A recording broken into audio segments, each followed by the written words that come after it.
Hello friends, welcome back to NVR updates YouTube channel. PGCET 2024 ಅಪ್ಡೇಟ್ಗೆ ಸ್ವಾಗತ.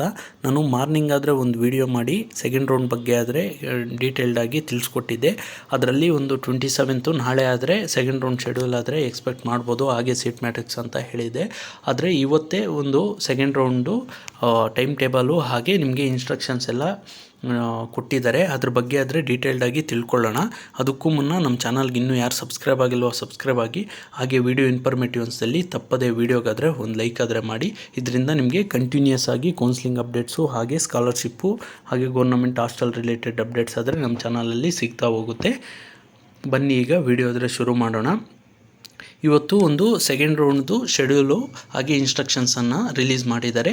ಈ previous ಆಗಿ ನಾನು ಸೆಕೆಂಡ್ ಏನಾದರೆ 2023 ಎಲ್ಲ ಬೇಸ್ ಮಾಡಿಕೊಂಡು ಒಂದು ಪ್ರೀವಿಯಸ್ ಒಂದು 2 to 3 ಇಯರ್ಸ್ ಯಾರಾದರೆ ಸೆಕೆಂಡ್ ರೌಂಡು ಪಾರ್ಟಿಸಿಪೇಟ್ ಮಾಡ್ತಾರೋ ಅಂಥ ವಿದ್ಯಾರ್ಥಿಗಳು ಕಾಲೇಜಸ್ನ ಹೊಸದಾಗಾದರೆ ಆ್ಯಡ್ ಮಾಡೋಕ್ಕೆ ಆಗಿರ್ತಿರಲಿಲ್ಲ. ಅದೇ ರೀತಿ ನಾನಾದರೆ ವಿಡಿಯೋಸಲ್ಲೂ ಹೇಳಿದ್ದೆ. ಈಗ ಈ ವರ್ಷದಿಂದ ಒಂದು ಸೆಕೆಂಡ್ ರೌಂಡಲ್ಲೂ ನಿಮಗೆ ಫ್ರೆಶ್ ಆಪ್ಷನ್ಸ್ನ ಯಾರಾದರೂ ನ್ಯೂ ಆಗಿ ಆ್ಯಡ್ ಮಾಡಬೇಕಾದ್ರೆ ಕಾಲೇಜಸ್ನ ಆದರೆ ಲಿಮಿಟೆಡ್ ಆದರೆ ಇರುತ್ತೆ. ಸೀಟ್ಸ್ನ ಯಾರಾದರೂ ಆ್ಯಡ್ ಮಾಡಬೇಕಂದ್ರೆ ಆ್ಯಡ್ ಮಾಡ್ಕೋಬೋದು. ಆ ಆಪ್ಷನನ್ನು ಎನೇಬಲ್ ಮಾಡಿದ್ದಾರೆ. ಇದೆಲ್ಲ ಒಂದು ಗುಡ್ ನ್ಯೂಸ್ ಆದರೆ ಇದೆ. ಇದ್ರ ಬಗ್ಗೆ ಎಲ್ಲ ಕಂಪ್ಲೀಟಾಗಿ ತಿಳಿಸ್ಕೊಡ್ತೀನಿ ನೋಡಿ. ಸೀಟ್ ಮ್ಯಾಟ್ರಿಕ್ಸು ಮತ್ತು ಶುಲ್ಕದ ವಿವರಗಳ ಪ್ರಕಟಣೆ, ಹಾಗೆ ಚಾಯ್ಸ್ 3 ಚಾಯ್ಸ್ 4 ಏನಾದರೂ ನಾನು ಮಾರ್ನಿಂಗು ತಿಳಿಸ್ಕೊಟ್ಟಿದ್ದೆ. ಹಾಗೆ ಯಾರಾದರೂ ಕ್ಯಾನ್ಸಲ್ ಮಾಡ್ಕೊಂಡಿರೋರು ಹಾಗೆ ಮುಟ್ಗೋಲ್ ಹಾಕ್ಕೊಂಡಿರೋ ಸೀಟ್ಸು ಎಲ್ಲನೂ ನಿಮಗೆ ಡಿಸ್ಪ್ಲೇ ಮಾಡ್ತೀರಿ ಅಂತ 26/11/2024 ಆಫ್ಟರ್ 2 PM ಅಂತ ಹೇಳಿದ್ದಾರೆ. ಇವತ್ತು 2 ಗಂಟೆ ನಂತರ ಆದರೆ ರಿಲೀಸ್ ಮಾಡ್ತೀರಿ ಅಂತ ಹೇಳಿದ್ದಾರೆ. ಆದರೆ ನನಗೆ ಯಾವುದೇ ರೀತಿ ಒಂದು KU ವೆಬ್ಸೈಟಲ್ಲಾದರೆ ಡಿಸ್ಪ್ಲೇ ಆಗ್ತಿಲ್ಲ. ಮೋಸ್ಟ್ ಪ್ರಾಬಬ್ಲಿ ಈವ್ನಿಂಗು ಒಂದು 8 PM ಆ ರೀತಿ ಆದರೆ ರಿಲೀಸ್ ಮಾಡ್ಬೋದು ಸೀಟ್ ಮ್ಯಾಟ್ರಿಕ್ಸ್ನ. ಹಾಗೆ ಇಲ್ಲ ಮಾರ್ನಿಂಗ್ ಆದರೆ ರಿಲೀಸ್ ಮಾಡ್ಬೋದು. ಆದರೆ ಟೈಮ್ ಆದರೆ ಇವತ್ತು 2 PMಗಾದರೆ ರಿಲೀಸ್ ಮಾಡ್ತೀರಿ ಅಂತ ಹೇಳಿದ್ದಾರೆ. ಹಾಗೆ option entry by eligible candidates can had fresh options are modify the options are dilate the option. Every year ಇಲ್ಲಿ ಮಾಡಿಫೈ ಮಾಡೋಕ್ಕಾದರೆ ಕಾಲಾವಕಾಶ ಆದರೂ ಕೊಡ್ತಾಯಿದ್ರು, ಡಿಲೇಟ್ ಮಾಡೋಕ್ಕೆ ಮಾಡಿಫೈ ಮಾಡ್ಕೊಳ್ಳೋಕ್ಕೆ ಅಷ್ಟೇ ಅವಕಾಶ ಕೊಡ್ತಾಯಿದ್ರು. ಈ ವರ್ಷ ಇಲ್ಲಿ ನೋಡ್ಬೋದು ಹ್ಯಾಡ್ ಫ್ರೆಶ್ ಆಪ್ಷನ್ಸ್ ಆಲ್ಸೋ ಇದೆ. ಅಂದರೆ ನೀವು ಈಗ ಚಾಯ್ಸ್ 3 ಹಾಗೆ ಚಾಯ್ಸ್ 2 ಯಾರೆಲ್ಲ ಕೊಟ್ಟಿದ್ದೀರಾ ಅಂಥ ವಿದ್ಯಾರ್ಥಿಗಳು ಯಾರಾದರೂ ಇದ್ದರೆ ನೀವು ಹೊಸದಾಗಿ ಕಾಲೇಜಸ್ನ ಆ್ಯಡ್ ಮಾಡಬೇಕಂದ್ರೂ ಆ್ಯಡ್ ಮಾಡ್ಕೊಳ್ಳಿ. ಅದಕ್ಕೆ ನಿಮಗೆ time 4 PM on 26/11/2024 to 29/11/2024 up to 10 PM ಅಂತ ಹೇಳಿದ್ದಾರೆ. ಇವತ್ತು 4 ಗಂಟೆ ಸಂಜೆಯಿಂದ 29/11/2024 ಅಪ್ ಟು 10 AM ವರೆಗೂ ಆದರೆ ನಿಮಗೆ ಟೈಮ್ ಕೊಟ್ಟಿದ್ದಾರೆ. ಆದರೆ ಇನ್ನೂ ಸೆಕೆಂಡ್ ರೌಂಡ್ದು ನಿಮಗೆ ಆಪ್ಷನ್ ಎಂಟ್ರಿ ಲಿಂಕ್ ಆದರೆ ಎನೇಬಲ್ ಆಗಿದೆಲ್ಲ KU ವೆಬ್ಸೈಟಲ್ಲಿ. ಆದರೆ ಅದಕ್ಕೂ ಮುಂಚೆನೇ ಅವರು ಟೈಮ್ ಟೇಬಲ್ ಆದರೆ ರಿಲೀಸ್ ಮಾಡಿಬಿಟ್ಟಿದ್ದಾರೆ, ಲಿಂಕ್ ಮಾತ್ರ ಎನೇಬಲ್ ಆಗಿಲ್ಲ. ಮೋಸ್ಟ್ ಪ್ರಾಬಬ್ಲಿ ಇವತ್ತು ನೈಟ್ ಒಂದು 8 PM ಆ ರೀತಿ ಆದರೆ ಎನೇಬಲ್ ಆಗ್ಬೋದು. ಚೆಕ್ ಮಾಡಿ. ಒಂದು ಸೀಟ್ ಮ್ಯಾಟ್ರಿಕ್ಸ್ ಬಂದ ನಂತರ ಅದರಲ್ಲಿ ಚೆಕ್ ಮಾಡಿಕೊಂಡು ಮತ್ತೆ ಆದರೆ ನೀವು ಆಪ್ಷನ್ ಎಂಟ್ರಿ ಲಾಗಿನ್ ಆದರೆ ಆಗಿ ಅಂತ ನಾನಾದರೆ ಹೇಳ್ತೀನಿ. ಅದಾದ ನಂತರ publication of second round provisional seat allotment results ಇದು ಎವ್ರಿ ಇಯರ್ ಆದರೆ ಇರ್ತಿರಲಿಲ್ಲ. ಈಗ ಒಂದು ಸರ್ವರ್ನ ಟೆಸ್ಟ್ ಮಾಡೋಕ್ಕೆ ಅನಿಸುತ್ತೆ 6 PMಗೆ ನಿಮಗೆ ಅದೇ ದಿನ 29/11/2024 ಆಫ್ಟರ್ 6 PM ಪ್ರೊವಿಷನಲ್ ಅಲಾಟ್ಮೆಂಟ್ದು ರಿಲೀಸ್ ಮಾಡ್ತಿದ್ದಾರೆ. ಅದಾದ ನಂತರ ರಿಯಲ್ ಅಲಾಟ್ಮೆಂಟು ಸೆಕೆಂಡ್ ರೌಂಡ್ದು ರಿಸಲ್ಟ್ಸ್ ಬಂದು 30/11/2024 ಆಫ್ಟರ್ 10 AM ಅಂತ ಹೇಳಿದ್ದಾರೆ. Usually every year night time ಆದರೆ ರಿಲೀಸ್ ಮಾಡ್ತಿದ್ರು. ಇವಾಗ ಒಂದು 30/11/2024 ಮಾರ್ನಿಂಗು 10 AMಗೆ ರಿಲೀಸ್ ಮಾಡ್ತೀರಿ ಅಂತ ಹೇಳಿದ್ದಾರೆ. ಫೈನಲ್ ಏನಾದರೆ ಸೆಕೆಂಡ್ ರೌಂಡ್ದು ಫೈನಲ್ ರಿಯಲ್ ಅಲಾಟ್ಮೆಂಟ್ ರಿಸಲ್ಟ್ಸು. ಇದಾದ ನಂತರ payment of fees and downloading of admission orders. Already fees ನೋಡ್ಬೋದು. Fees paid if any in the earlier round will be adjusted in this round upon selection of a seat in this round. ನೀವು already choice 2 ಕೊಟ್ಟಿರೋ ವಿದ್ಯಾರ್ಥಿಗಳು ಈಗಾಗಲೇ ಫೀಸ್ನ pay ಮಾಡಿ ನೀವು ಅದರ ಸೀಟ್ನ ಹೋಲ್ಡಲ್ಲಾದರೆ ಇಟ್ಕೊಂಡಿರ್ತೀರ. ಅಂಥ ವಿದ್ಯಾರ್ಥಿಗಳು ನೀವು ಡೈರೆಕ್ಟಾಗಿ ಅಡ್ಮಿಷನ್ ಆರ್ಡರ್ ಆದರೆ ಡೌನ್ಲೋಡ್ ಮಾಡ್ಕೋಬೋದು. ಆ ಫೀಸ್ನಾದರೆ ಅಡ್ಜಸ್ಟ್ ಮಾಡ್ಕೋತಾರೆ ಈ ರೌಂಡ್ಗೆ. ಇನ್ ಕೇಸ್ ನೀವೇನಾದರೂ ಫಸ್ಟ್ ರೌಂಡಲ್ಲಿ 80,000 ಇಲ್ಲ 69,000 ಆ ರೀತಿ ಏನಾದರೂ ಪೇ ಮಾಡಿ ಈಗ ಸೆಕೆಂಡ್ ರೌಂಡಲ್ಲಿ ನಿಮಗೆ ಗೌರ್ನಮೆಂಟ್ ಕಾಲೇಜ್ ಏನಾದರೂ ಸಿಕ್ಕಿದ್ರೆ 30,000 40,000 ಅಷ್ಟೇ ಇರುತ್ತಲ್ವ. ಆ ಅಮೌಂಟ್ನ ಇನ್ನು ಉಳಿದಿದ್ದ ಅಮೌಂಟು ನಿಮಗೆ ಬ್ಯಾಂಕ್ಗಾದರೆ ರೀಫಂಡ್ ಆದರೆ ಮಾಡ್ತಾರೆ. ನೀವಾದರೆ ವರಿ ಆಗೋ ಅಗತ್ಯವಿಲ್ಲ. ನಿಮಗೆ ಬ್ಯಾಲೆನ್ಸ್ ಅಮೌಂಟ್ ಎಷ್ಟಿರುತ್ತೋ ಅಷ್ಟಾದರೆ ರೀಫಂಡ್ ಮಾಡ್ತಾರೆ. ಇನ್ ಕೇಸ್ ನಿಮಗೆ ಫಸ್ಟ್ ರೌಂಡಲ್ಲಿ ಗೌರ್ಮೆಂಟ್ ಕಾಲೇಜ್ ಸಿಕ್ಕಿ ಈಗ ಪ್ರೈವೇಟ್ ಇನ್ಸ್ಟಿಟ್ಯೂಷನ್ಸ್ ಇದ್ದರೆ ಆ ಬ್ಯಾಲೆನ್ಸ್ ಅಮೌಂಟ್ ಮಾತ್ರ ನಿಮಗೆ ಚಲನ್ ಆದರೆ ಬರುತ್ತೆ. ಅಷ್ಟು ಅಮೌಂಟ್ ಆದರೆ ನೀವು ಪೇ ಮಾಡಬೇಕಾಗುತ್ತೆ.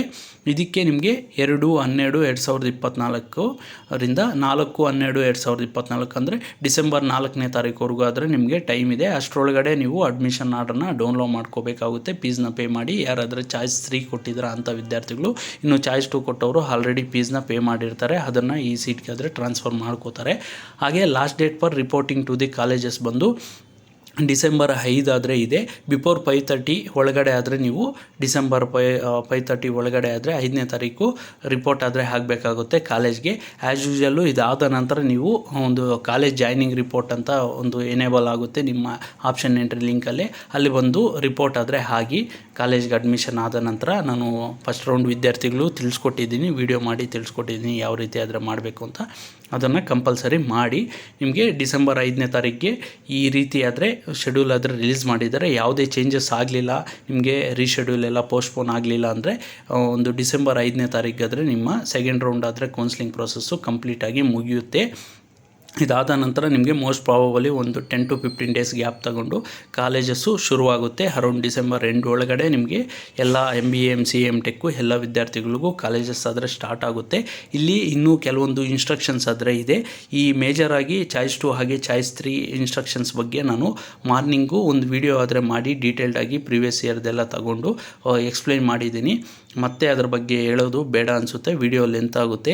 ಇಲ್ಲಿ ಇನ್ನು ಕೆಳಗಡೆ ಸ್ವಲ್ಪ ಇನ್ಸ್ಟ್ರಕ್ಷನ್ಸ್ ಆದರೆ ಎಕ್ಸ್ಟ್ರಾ ಕೊಟ್ಟಿದ್ದಾರೆ, ಅದ್ರ ಬಗ್ಗೆ ಆದರೆ ತಿಳಿಸ್ಕೊಡ್ತೀನಿ. ಅಲ್ಲಿ ನೋಡ್ಬೋದು ಮಾರ್ನಿಂಗು ತಿಳಿಸ್ಕೊಟ್ಟಿದ್ದೆ. ನಿಮಗೆ ಯಾವುದೇ ರೀತಿ ಆದರೆ ಚಾಯ್ಸ್ ಎಂಟ್ರಿ ಆದರೆ ಇರೋದಿಲ್ಲ. ಸೆಕೆಂಡ್ ರೌಂಡಲ್ಲಿ ಡೈರೆಕ್ಟಾಗಿ ನೀವು ಫೀಸ್ನ ಪೇ ಮಾಡಿ, ಆಲ್ರೆಡಿ ಪೇ ಮಾಡಿರೋ ಚಾಯ್ಸ್ 2 ವಿದ್ಯಾರ್ಥಿಗಳು ಡೈರೆಕ್ಟಾಗಿ ಅಡ್ಮಿಷನ್ ಆರ್ಡರ್ ಡೌನ್ಲೋಡ್ ಮಾಡ್ತೀರಾ. ಇನ್ನು ಉಳಿದವರು ಒಂದು ಫೀಸ್ನ ಪೇ ಮಾಡಿ ಅಡ್ಮಿಷನ್ ಆರ್ಡರ್ ಆದರೆ ಡೌನ್ಲೋಡ್ ಮಾಡ್ಕೋತೀರಾ ಅಂತ ಮಾರ್ನಿಂಗು ತಿಳಿಸ್ಕೊಟ್ಟಿದ್ದೆ. ಅದಾದ ನಂತರ ನೋಡ್ಬೋದು ಇಲ್ಲಿ ಥ್ರೂ ದೇರ್ ಲಾಗಿನ್ ID KARದೆ ಅಂದರೆ ನೀವು ಅಡ್ಮಿಷನ್ ಆದ ನಂತರ ನೀವು ಆ ಸ್ಟೇಟಸ್ನ ಆದರೆ ನಾವು ಅಡ್ಮಿಷನ್ ಆಗಿದ್ರೆ ಅಂತ KAಗಾದರೆ ರಿಪೋರ್ಟ್ ಆಗಬೇಕು ಅಂತ ತಿಳಿಸ್ಕೊಟ್ಟಿದ್ದಾರೆ. ಇದ್ರ ಬಗ್ಗೆನೂ ಮಾರ್ನಿಂಗ್ ಹೇಳಿದ್ದೀನಿ. ಇಲ್ಲಿ ನಿಮಗೆ ಸೆಕೆಂಡ್ ರೌಂಡ್ಗೆ ಯಾವ್ಯಾವ ಸೀಟ್ಸ್ ಆದರೆ ಈಗ ಸೀಟ್ ಮ್ಯಾಟ್ರಿಕ್ಸಲ್ಲಿ ಆ್ಯಡ್ ಆಗಿರುತ್ತೆ ಅಂತ ನೋಡ್ಬೋದು. ಇಲ್ಲಿ ಅನ್ಅಲಾಟೆಡ್ ಸೀಟ್ಸ್ ಆಫ್ ಫಸ್ಟ್ ರೌಂಡು ಹಾಗೆ ನ್ಯೂಲಿ ಆ್ಯಡೆಡ್ ಸೀಟ್ಸು ಹಿಪ್ಪಿನಿ ಯಾವುದಾದ್ರೂ ಕಾಲೇಜಸ್ಸಲ್ಲಿ ಹೊಸದಾಗಿ ಯಾವುದಾದ್ರೂ ಇಟ್ಟಿದ್ರೆ ಸೀಟ್ಸ್ನ ಅದನ್ನು ಸೀಟ್ ಮ್ಯಾಟ್ರಿಕ್ಸಲ್ಲಿ ಆ್ಯಡ್ ಆಗಿರುತ್ತೆ. ಹಾಗೆ ಕ್ಯಾನ್ಸಲ್ಡು ಹಾಗೆ ಸರೆಂಡರ್ ಸೀಟ್ಸು ಚಾಯ್ಸ್ 1 ಎಲ್ಲ ಕೊಟ್ಟು ಕ್ಯಾನ್ಸಲ್ ಮಾಡ್ಕೊಂಡು ವಿದ್ಯಾರ್ಥಿಗಳು, ಹಾಗೆ 2 ಕೊಟ್ಟ ವಿದ್ಯಾರ್ಥಿಗಳು, ಯಾರಾದರೂ ಚಾಯ್ಸ್ 3 ಚಾಯ್ಸ್ 4 ಕ್ವಿಟ್ ಆಗಿರೋ ವಿದ್ಯಾರ್ಥಿಗಳದ್ದು ಎಲ್ಲ ಸೀಟ್ಸ್ ಆದರೆ ಇರುತ್ತೆ. ಇದಾದ ನಂತರ ಇಂಪಾರ್ಟೆಂಟಾಗಿ ನಿಮಗೆ ಸೆಕೆಂಡ್ ರೌಂಡಲ್ಲಿ ಸಿಕ್ಕ ಕಾಲೇಜು ಇಷ್ಟ ಇಲ್ಲ ಅಂದರೆ ಏನು ಮಾಡಬೇಕು, ಹಾಗೆ ಈಗಾಗಲೇ ಚಾಯ್ಸ್ 1 ಕೊಟ್ಟು ಫಸ್ಟ್ ರೌಂಡಲ್ಲಿ ಸೀಟ್ನ ಇನ್ನೂ ಕ್ಯಾನ್ಸಲ್ ಮಾಡ್ಕೊಳ್ಳದೆ ಇರೋ ವಿದ್ಯಾರ್ಥಿಗಳು ಏನು ಮಾಡಬೇಕು ಅಂತ ಇಲ್ಲಾದರೆ ಡೀಟೇಲ್ಡಾಗಿ ಕೊಟ್ಟಿದ್ದಾರೆ ನೋಡ್ಬೋದು. ಈಗಾಗಲೇ ಫಸ್ಟ್ ರೌಂಡಲ್ಲಿ ನೀವು ಸೀಟ್ ಪಡ್ಕೊಂಡು ಅದು ಏನಾದರೂ ಬೇಡ ಅಂತ ಅಂದಿದ್ರೆ ಸುಮಾರು ವಿದ್ಯಾರ್ಥಿಗಳಾದರೆ ಕೇಳಿದರು, ಸರ್ ನಾವು ಚಾಯ್ಸ್ 1 ಕೊಟ್ಬಿಟ್ಟು ಕಾಲೇಜ್ಗೆ ಫೀಸ್ನ ಪೇ ಮಾಡಿದ್ರಿ, ಹಾಗೆ ಕಾಲೇಜ್ಗೆಲ್ಲ ರಿಪೋರ್ಟ್ ಆಗಿಬಿಟ್ಟಿದ್ರಿ, ಅದನ್ನು ಹೇಗೆ ಕ್ಲೈಮ್ ಮಾಡ್ಕೋಬೇಕು ಅಂತ ಕೇಳ್ತಿದ್ರು. ನೀವು ಡೈರೆಕ್ಟಾಗಿ KEA ಮಲ್ಲೇಶ್ವರಮ್ಮು ಏನಾದರೂ ಬ್ಯಾಂಗ್ಳೂರಲ್ಲಿದೆ ಅಲ್ಲಿಗಾದರೆ ಭೇಟಿ ನೀಡಿ ನೀವು ಬಿಫೋರು ಏನಾದರೆ ಸೆಕೆಂಡ್ ರೌಂಡ್ದು ಪ್ರೋಸೆಸ್ ಎಲ್ಲ ಒಂದು ರಿಸಲ್ಟ್ಸ್ ಎಲ್ಲ ಅನೌನ್ಸ್ ಆಗೋಷ್ಟರೊಳಗಡೆ ನಿಮಗೆ ನೀವಾದರೆ ಹೋಗಿ KEA ಮಲ್ಲೇಶ್ವರಮ್ಮು ಅಂದರೆ ಆಲ್ಮೋಸ್ಟು ಬಿಫೋರ್ 29th ಆದರೆ ನೀವು ಹೋಗಿ ಕಾಲೇಜ್ ಇದು KEA ಮಲ್ಲೇಶ್ವರಂ ಹತ್ರ ಹೋಗಿ ರಿಪೋರ್ಟ್ ಆದರೆ ಆಗಬೇಕಾಗುತ್ತೆ. ಅಲ್ಲಿ ಹೋಗಿ ನೀವು ಸೀಟ್ನ ಸರೆಂಡರ್ ಮಾಡಿದರೆ ಅದನ್ನು ಸೀಟ್ ಮ್ಯಾಟ್ರಿಕ್ಸ್ಗಾದರೆ ಆ್ಯಡ್ ಮಾಡಿ, ಬೇರೆ ವಿದ್ಯಾರ್ಥಿಗಳಿಗಾದರೆ ಆ ಗೌರ್ನಮೆಂಟ್ ಸೀಟ್ ಆದರೆ ಹೋಗುತ್ತೆ. ಅದಾದ ನಂತರ ಯಾರಾದರೂ ಹೋದರೆ ನಿಮಗೆ ಕಂಪ್ಲೀಟ್ ಫೀಸ್ನಾದರೆ ನಿಮಗೆ ಕೊಡೋದಿಲ್ಲ, ಅಷ್ಟು ಅಮೌಂಟ್ನ KEA ಆದರೆ ಮುಟ್ಗೋಲು ಹಾಕ್ಕೊಳ್ಳುತ್ತೆ. ಅದರೊಳಗಡೆ ಯಾರಾದರೂ ಹೋಗ್ತೀರಾ ಅಂಥ ವಿದ್ಯಾರ್ಥಿಗಳಿಗೆ 5,000 ಆದರೆ ಕಟ್ ಮಾಡಿಕೊಂಡು ಇನ್ನು ಉಳಿದ ಅಮೌಂಟು ನಿಮ್ಮ ಬ್ಯಾಂಕ್ ಖಾತೆಗೆ ಆದರೆ ಹಾಕ್ತಾರೆ KEA ಫೀಸ್ನ. ಇನ್ನು ಕಾಲೇಜ್ ಫೀಸ್ ಆದರೆ ಕೇಳ್ತಿದ್ರು ಕೆಲವೊಂದು ವಿದ್ಯಾರ್ಥಿಗಳು, ಆ ಕಾಲೇಜ್ ಫೀಸ್ನ ನೀವು ನಿಮ್ಮ ಡೈರೆಕ್ಟಾಗಿ ಮ್ಯಾನೇಜ್ಮೆಂಟ್ನ ಅಡ್ಮಿಷನ್ ಡಿಪಾರ್ಟ್ಮೆಂಟು ಕಾಲೇಜಲ್ಲೇ ಕೇಳಿ ಅವ್ರನ್ನ ಹತ್ರ ತಗೋಬೇಕು. ಜಸ್ಟ್ KEA ಫೀಸು ಎಷ್ಟಾದರೆ 69,000 ಎಲ್ಲ ಪೇ ಮಾಡಿದ್ರು ಅಷ್ಟು ಅಮೌಂಟ್ ಮಾತ್ರ ರೀಫಂಡ್ ಆದರೆ ಆಗುತ್ತೆ. ಇನ್ನು ಕಾಲೇಜ್ ಫೀಸ್ನ ನೀವೇ ಡಿಸೈಡ್ ಮಾಡಬೇಕು. ಈಗ ಸೆಕೆಂಡ್ ರೌಂಡಲ್ಲಿ ಯಾರಾದರೂ ವಿದ್ಯಾರ್ಥಿಗಳು ಸೀಟ್ನ ಎಲ್ಲ ಕ್ಯಾನ್ಸಲ್ ಮಾಡ್ಕೋಬೇಕಂದ್ರು ಅಂಥ ವಿದ್ಯಾರ್ಥಿಗಳು ಅಷ್ಟೇ ನೀವು ಸೆಕೆಂಡ್ ರೌಂಡಲ್ಲಿ ಒಂದು ಲಾಸ್ಟ್ ಡೇಟ್ ಏನಾದರೂ ಇದೆ ಆಪ್ಷನ್ ಎಂಟ್ರಿ ಮಾಡೋಕ್ಕೆ, ಅಷ್ಟರೊಳಗಡೆ ನೀವು ಸೀಟ್ನ ಕ್ಯಾನ್ಸಲ್ ಮಾಡಿಕೊಂಡ್ರೆ ನಿಮಗೂ ಅಷ್ಟೇ ಒಂದು 5,000 ಆದರೆ ಅಮೌಂಟ್ನಾದರೆ ಕಟ್ ಮಾಡಿ ಇನ್ನು ಉಳಿದ ಅಮೌಂಟ್ ಆದರೆ ಹಾಕ್ತಾರೆ. ಈಗಾಗಲೇ ಯಾರೆಲ್ಲ ಚಾಯ್ಸ್ 2 ಕೊಟ್ಟು ಸೀಟ್ನ ಸೆಕೆಂಡ್ ರೌಂಡ್ಗೆಲ್ಲ ಪಾರ್ಟಿಸಿಪೇಟ್ ಮಾಡಿ ಹೋಲ್ಡಲ್ಲಿ ಇಟ್ಕೊಂಡಿದ್ರು ಅಂಥ ವಿದ್ಯಾರ್ಥಿಗಳು ಅಷ್ಟೇ ನೀವು ಡೈರೆಕ್ಟಾಗಿ KEA ಬೆಂಗಳೂರು ಮಲ್ಲೇಶ್ವರಂಗಾದರೆ ವಿಸಿಟ್ ಮಾಡಿ, ಅಲ್ಲಾದರೆ ಸೀಟ್ನ ಸರೆಂಡರ್ ಮಾಡಬೇಕಾಗುತ್ತೆ. ಇಷ್ಟು ಸೀಟ್ನ ಸರೆಂಡರ್ ಮಾಡೋಕ್ಕೆ ಸ್ಪೆಷಲ್ ಇನ್ಸ್ಟ್ರಕ್ಷನ್ಸ್ ಆದರೆ ಕೊಟ್ಟಿದ್ದರೆ, ಇನ್ನು ಉಳಿದಿದ್ದು ಇಂಪಾರ್ಟೆಂಟ್ ಇನ್ಸ್ಟ್ರಕ್ಷನ್ಸ್ ಏನಾದರೂ ಇದೆ ಅದು ಮಾರ್ನಿಂಗು ತಿಳಿಸ್ಕೊಟ್ಟಿದ್ದೀನಿ. ಅದಕ್ಕೆ ಅದ್ರ ಬಗ್ಗೆ ಎಲ್ಲ ಡೀಟೇಲ್ಡಾಗಿ ಹೇಳೋಕ್ಕೆ ಹೋಗಲಿಲ್ಲ. ನಿಮ್ಗೆ ಇನ್ನೂ ಏನಾದರೂ ಇದ್ರ ಬಗ್ಗೆ ಡೌಟ್ಸ್ ಇದ್ದರೆ ಕಮೆಂಟ್ ಮುಖಾಂತರ ತಿಳಿಸ್ಬೋದು. ಹಾಗೆ ಇನ್ಸ್ಟಾಗ್ರಾಮಲ್ಲಿ ನಮ್ಮನ್ನು ಫಾಲೋ ಮಾಡಿ, ಅಲ್ಲಿಂದನೂ ಮೆಸೇಜ್ ಮಾಡ್ಬೋದು. That's all for this video. Keep watching Inware updates for more educational and scholarship related updates. Thanks for watching guys. ಮುಂದಿನ ವೀಡಿಯೋ ಎಲ್ಲಾದರೆ ಸಿಗೋಣ.